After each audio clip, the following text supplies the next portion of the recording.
score, trying to come in alone. Shoot! Score! Score! Score! He had it good! He had it good, baby! He wins it for the Lightning! 5-4 in overtime! Taylor the shot, redirected, score! Game 7, Montana St. Louis! We are going back to Tampa Bay! Cavalier spinning. Cavalier looking, trying to drop it off, brings it in himself, left it in the middle, shot, score!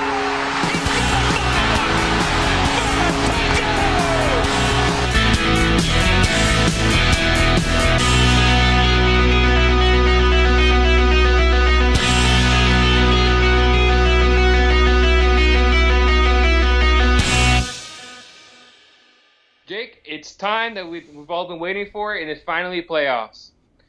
Yeah, very exciting. I'm looking forward to this. Yeah, I am too. In a first round matchup, I kind of called it prematurely.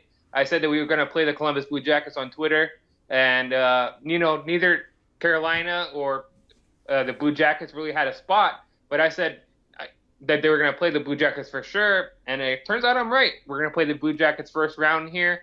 And what do you think about this matchup so far? How do you think it's going to turn out?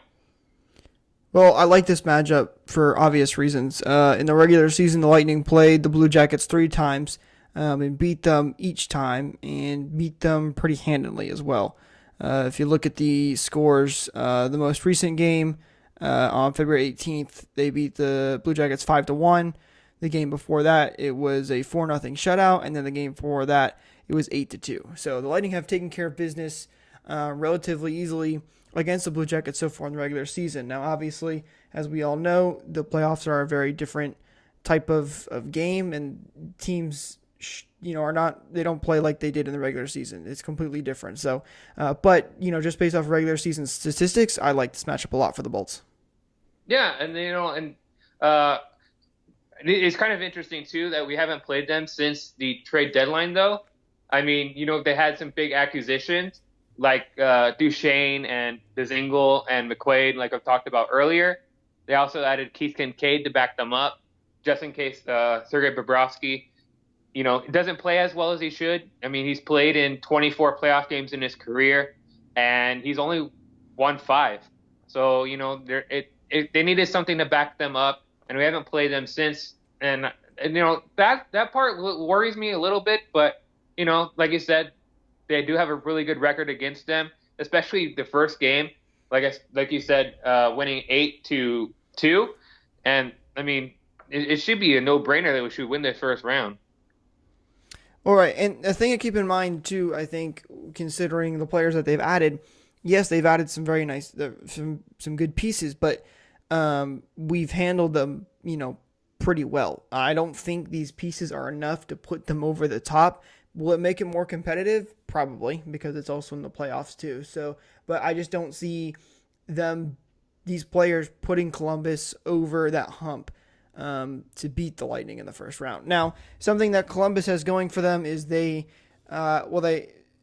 not really not that they have going for them, but they've consistently lost to the Cup winner in the first round over the last couple of years when they've made the playoffs. So this is something they're not going to want to have happen again, especially with Tampa being Cup favorites. So they're going to have a lot of energy coming into these playoffs, and they're going to be looking to rewrite history. That's something they got to be careful of. Yeah, and like you said, they do have a tendency to lose to the Cup favorite, and they actually do. The Cup favorite is the one that wins the Stanley Cup at the end. So it's going to be kind of interesting. I mean, is it a telltale sign that if we win the first round against the Jackets that we make it to the finals? No, I don't think so at all. Despite it happening in recent years, there's no way to tell who's going to make the finals. I mean, it's just sure there's silly superstitious stuff, but this is something that the Bolts are going to have to take one game at a time. Especially being the President's Trophy winners, they're going to have some tough matchups coming up ahead, especially with likes of Washington, the Islanders, all very good, even Pittsburgh, all very good teams that will be tough opponents to get in there. Yeah, and like you said, they're all tough opponents. And, I mean, let's face it. I mean, if they weren't tough opponents, they wouldn't be in the playoffs anyhow. So I mean, it's not going to be an easy game. You're not, going to be there for an easy ride. But like you said, there's are superstitions both sides. I mean, you have superstitions against the President's Trophy. Most teams that do win that trophy don't win the Stanley Cup. But you do have this one too, playing the Columbus Blue Jackets, and they winning the team that beat them is winning the cup too. So that's kind of interesting that you have these superstitions in hockey. Yeah, I mean that's something that they have in every sport, but that's something that also should go out the window as soon as the playoffs start, because like we've mentioned many times on this show, is that teams are very different in the playoffs. It's a different beast. So just the physicality, the energy inside the arena, it's all amplified to the max. So the superstitions is something I just try not to focus on much because it doesn't really mean anything to me at all. Yeah, and I'm gonna kind of break it down for you, aspect by aspect.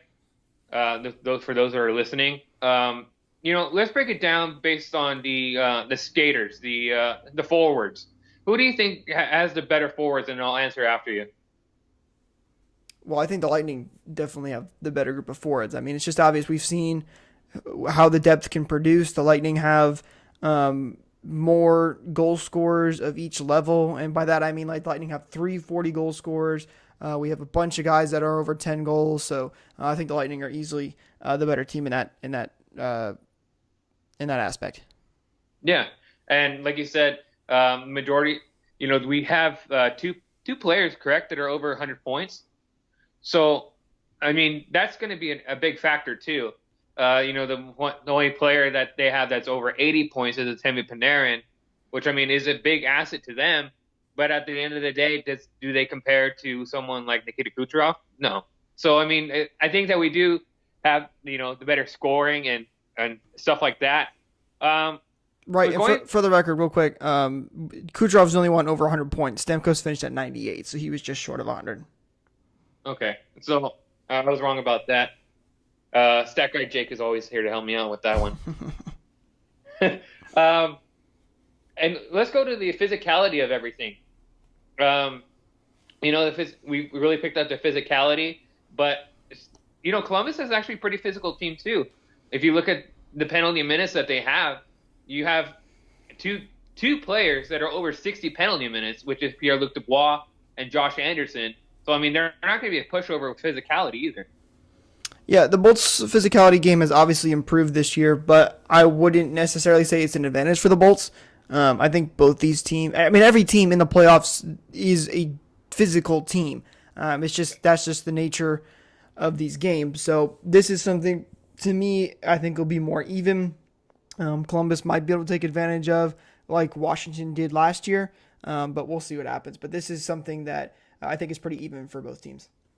Yeah, and it is going to be a big test too. I mean, last year, like we said many times on the show, our knockdown was that we weren't physical enough. But we have guys that are willing to step up, as we mentioned in the last podcast. Eric Cernak getting involved, even Jan Ruda, and it's Cameron Gaunce too. So we have these players that we can either keep up here, or that we can keep up here so that we can improve the physicality of the team. Next up, I'm going to talk about the defensive core. For the Blue Jackets, the two that really stand out is Seth Jones and Zach Werenski. But aside from that, they don't have much. And I think the Bolts have advantage on this one as well. You have Victor Hedman, who they said that he might not play in Game 1, but he it's a big asset to the team. And of course, we have the emergence of Eric Cernak, as mentioned, and Ryan McDonough has been having a career too. So who do you think wins this matchup here? Right, and again, I'm going to go back to the Bolts here. This is similar to the depth situation that we just talked about. The Lightning clearly have the depth advantage over the Blue Jackets. I mean, I believe Hedman will play. They had said when he first got hurt it was an upper body, and he was listed as day-to-day, which usually means it's not that big of a deal. Now, Dan Girardi was out for a while with an injury similar to Hedman, but I don't foresee Hedman being out long-term. Now, knock on wood, I don't hope that that's the case, and even if it is, like you mentioned, we still have Ryan McDonough, Eric Cernak, Sergachev. I mean, there's just so many guys we have that are playing at such a high level. Even Anton Strawman, who's a guy that you don't see on the stat sheet, is not considered for the Norris Trophy. He's still a really consistent veteran that will be able to help this team out a lot. So obviously, I'm going to give any depth advantage to the Bolts. Yeah, and then obviously the last one here is going to be the goaltending. I mean, this is a landslide. I mean, you have Andrei Vasilevsky, who's 15-11, and then as mentioned, Bobrovsky, he's 15-4 in playoffs, and Andrei Vasilevsky is a much younger goaltender, but I would say he's more experienced considering the Blue Jackets have not made it past the first round. I mean, even when Sergei Bobrovsky was backing up in Philadelphia, they haven't made it past the first round either. Yeah, obviously this is Vasilevsky. He's the best goaltender in the league. There's no doubt about it in my mind. I'll tell you what does concern me for the Lightning coming into the playoffs. These are a couple of things that Lightning need to make sure they take care of and don't let become too big of a problem. And one of the first ones is them playing after a couple of days off. That's usually a big concern for me. As we've seen multiple times throughout this season, when the Bolts have multiple days off, usually about 3+, when they come back that first game, they play really bad. They can't get their feet under them, and they let the team just run all over them. So we have a couple of days here. I believe it's 3 days, if I'm not mistaken, before the first game. First game's on Wednesday. So 4 days counting today, 3 days for tomorrow. So that's something the Bolts are going to need to take care of. They're going to be able to come out on Wednesday and come out strong. And, they don't want to get off to a bad start. Something they say in the NHL is that you want to go 1-1 when you're on the road, because obviously there's 4 games where you have 2 at home and then 2 away, or 2 away, 2 home, depending on where you place in the standings. And they always say on the away games, you want to go 1-1. That's the best case scenario. So the Bolts are going to want to make sure they get off to a good start here, especially starting off at home. Yeah, and like you said, they have difficulty when they have long periods where it's long in between. But like you mentioned too, we do have the advantage with having the home ice. The first game, like you mentioned, is on Wednesday, and the second game is not until Friday. But like you said, we do have that home ice, and obviously we'll bring the Thunder every night, and I think that place will be rocking for them. And I don't think that's going to be really an issue. Like you mentioned too, you want to take one on the road at least. So I mean, hopefully coming into Tuesday's game, we at least get 3 wins. Well, yeah, but the reason I mentioned I think it's going to be an issue is because it has been so far this year. It definitely has been. So luckily the days off, it's only 3. So it's not too long at all, which is good, but it's just something and this is something more for the future too, because say the Bolts beat Columbus in 5 or 4 games, they're going to have almost a week maybe off, depending on how the other series go. So that's something also to be concerned about in the future. But another thing that concerns me, or something that I want, we got to be careful of, is the penalties. The Bolts are the most penalized team in the NHL. So, and especially in the playoffs, that's something you can't do. You can't continuously give teams chances to score on the power play, and especially teams like Washington, Pittsburgh, and New York. They're teams that are going to make you pay, just like the Lightning will, if you give them the opportunity. Yeah, like you said too, we are the most penalized team, and obviously there's not a lot of calls for us. So I mean, you gotta stay out of the box. You gotta play discipline, and that's gonna be my biggest concern, is staying disciplined, because like you mentioned, I don't think that the Blue Jackets will be so much concerned. But if we get past the first round, and we have to play the Islanders or so, I think it's going to be really a tough task. It's not going to be very easy. And then the next thing I want to talk about too, in the going towards the wins. We just tied now with the Detroit Red Wings. We got 62 wins on the year, and that's really impressive too. Yeah, that's obviously a huge accomplishment. Something that hasn't been done for a very, very long time. And, I know a big debate around the NHL is, well, this is in a salary cap era. This is easier because you get wins for a shootout when you didn't back then. But at the end of the day, 62 wins is 62 wins, which is absolutely a remarkable achievement. For the Bolts to dominate like they did and play so well like they did in some of these games, and they also ended the season with a goal differential of plus 103, which is just outstanding. I mean, that says something about a franchise and how they built this team. This team has continuously gotten better every single year. It's just another record. It's the cherry on top to the season, so it's really nice to see. Yeah, and like you said, we did have a plus goal differential of 103, and I believe the last team to do that was the 06-07 Ottawa Senators, and they went to the Stanley Cup Finals as well. They did lose to the Ducks in that year, but I mean, having that kind of goal differential is crazy. I mean, you have to consider that how many goals nowadays are scored. It's not very easy to get that kind of goal differential. No, it's not. And then another thing that you mentioned too, with all these records breaking, Nikita Kucherov did tie Jaromir Jagr's record with most assists as a winger. Nikita Kucherov recorded 87 assists in the season, and I mean, that's not an easy one to overlook either. No, not at all. Kucherov has been absolutely outstanding this year. He's a clear cut in my eyes for the MVP. He also wins the Art Ross Trophy this year for most points with 128, which is just ridiculous. That ties the Lightning for how many points they had in a single season, which also broke the record for most points by a Russian-born player. And Kucherov has, again, he's improved every single year. If you look at his stats from when he came into the league, Kucherov is a guy who, he had an average rookie season, and then every year his goals continuously went up.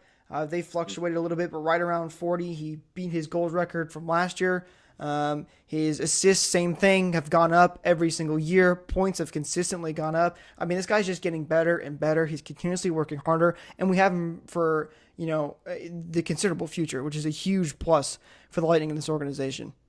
Yeah, and like you mentioned too, with the Russians, right now they say that Alex Ovechkin is the best Russian player, but I feel like in a few years we're gonna change up that name a little bit. I think you're gonna see Nikita Kucherov on there.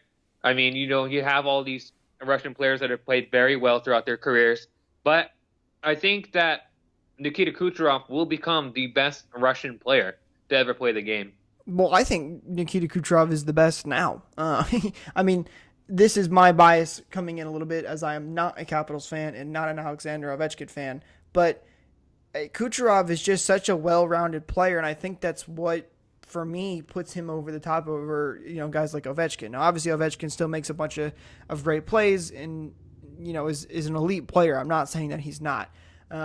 But Kucherov has had so many assists, so many goals. I mean, he had Ovechkin ended with 51, I believe. So he had 10 less goals than Ovechkin, but had tons of assists and had 128 points, which is just remarkable. Ovechkin's the type of guy that gets open in the circle and will wait for that slap shot for his teammates to get him the puck. Kucherov is making plays. He's looking to get his teammates set up for an easy goal.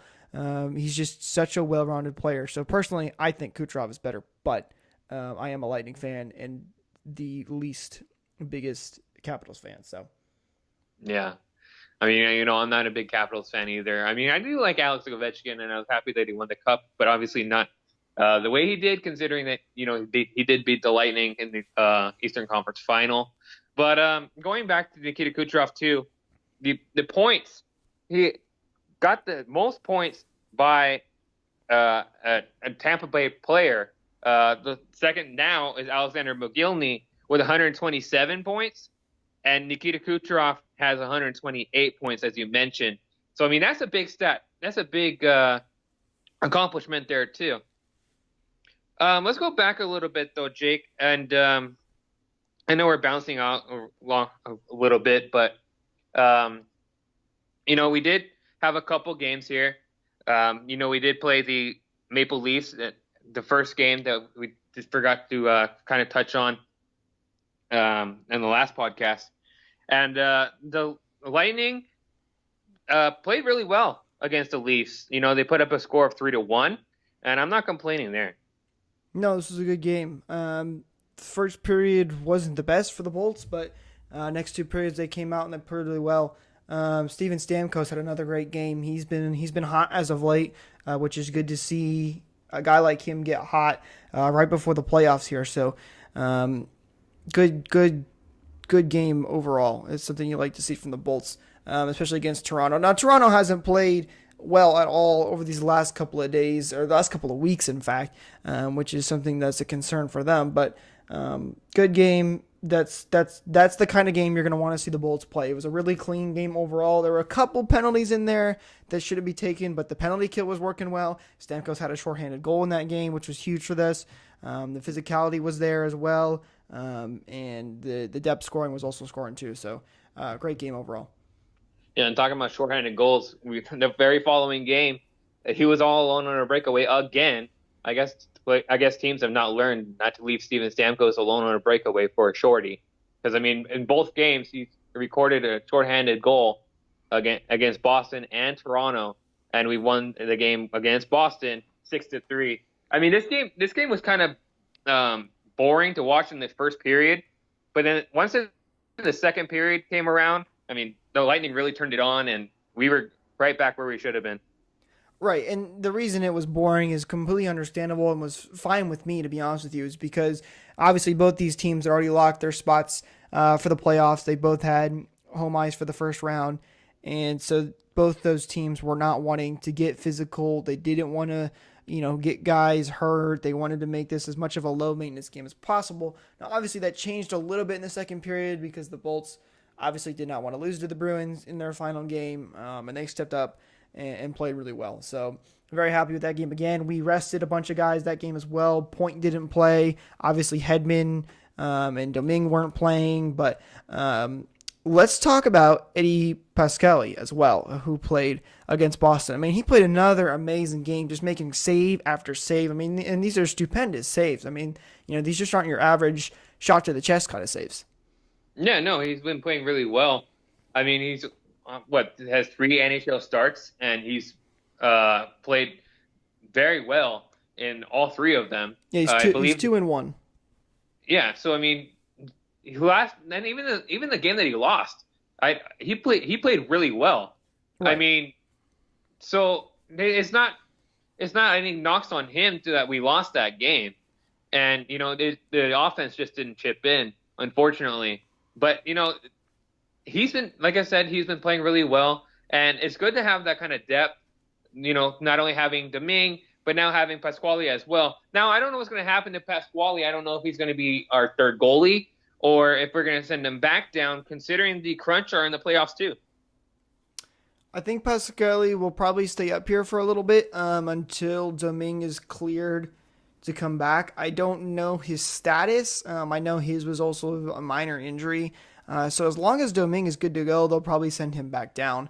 But until that time's come, he'll be up here. But with Vasi obviously being the starter, he will get all the attention. But Pascale's future with the Bolts right now will depend on Domingue's status. Mm-hmm. Obviously, and when I say future, I just mean these playoffs. Right. No, I understand what you meant. Like you said, it's going to be really important for both teams to have their goalies. And, going back to the crunch, they are going to play the Rochester Americs, which is the affiliate of the Buffalo Sabres. So, I mean, that'll be fun to watch too. Obviously, it won't get as much attention considering that the Lightning will be playing during the same time.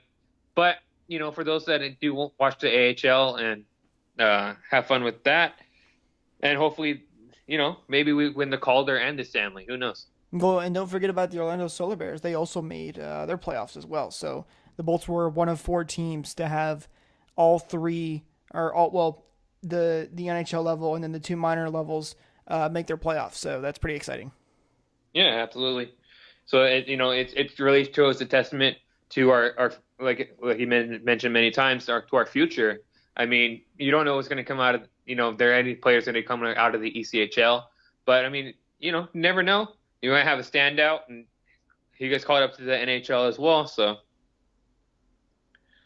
um, but I think that's going to be it for this one, unless you have anything else there, Jake. Yeah, I want to talk about John Cooper, who recently signed his contract extension. This is a big deal for the Lightning, with Cooper being the most tenured coach in the NHL right now, with Coach Q gone, obviously. He's actually rumored to be coming back to the Florida Panthers, which will be really interesting because that's a big move for them, but topic for another time. But I'm very happy to see Cooper locked up for multiple years. He's been an amazing head coach for the Lightning. What he's done with this team, he coached the 62-win team, which is just outstanding. If he does not win the Jack Adams Award, I will be in disbelief, because he has done such an amazing job with these guys. He's worked really hard. He's gotten every player that we've seen come into the Bolts has improved and worked really well. And now, obviously, there's a lot of moving parts to the franchise, but the first person you look to and the first person that gets blamed when a team does bad is the head coach. So John Cooper has done amazing, and there's no doubt in my mind that he will continue to do so over these next few years. Yeah, and like you said, he has a most winning coach in the Tampa Bay Lightning franchise, along with someone else we're going to see pretty soon, John Tortorella, who is now the coach of the Columbus Blue Jackets. And it's very nice for the coach to be involved in the team for so long. Apparently, it's going to be a 3-year deal, $3.5 to $4 million based on bonuses. And if that is true, that's going to be great for our franchise. Yeah, I mean, that's almost a steal. I'd pay him more. Heck, I mean, he's done such a good job. And I mean, he handled situations too, like the Druin situation. I don't know if you saw, but recently they were asking Cooper about Nikita Kucherov and the records he's breaking. And Cooper totally threw some shade at Jonathan Druin, which I loved. And he had said that Kucherov was a guy who didn't get to play a lot in his rookie season. I believe he only played like 20-something games. I can't remember. It wasn't a full season, though, and he sat out a lot during the playoffs as well. So, and he took it. He understood why, and he kept working at it and showed why he should play full seasons, and here he is. So, and obviously Jonathan Druin did not handle that situation like Nikita Kucherov did, and the results have shown. Yeah. And like I said too, with Nikita Kucherov not playing really a role in when Jonathan Druin was here, I mean now he's the main guy. So I mean, really tables have turned. But Kucherov is definitely the face of the franchise. You got guys. There's so many guys that could be the face of the franchise, but Kucherov being the youngest out of the big names here, like Stamkos and Hedman, Kucherov is definitely the future for sure. Yeah. All right, guys. Well, I hope you enjoyed this episode of Thunderstruck. As always, don't forget to subscribe, like, and comment. And to see what, we always want to put out new stuff for you guys and see how we're doing. So make sure you guys give us a little feedback. And as always, if you have any questions or anything, make sure you send them in, and we'll feel free to answer them. But until then, we'll probably have a show for you next week sometime. And take care, everybody.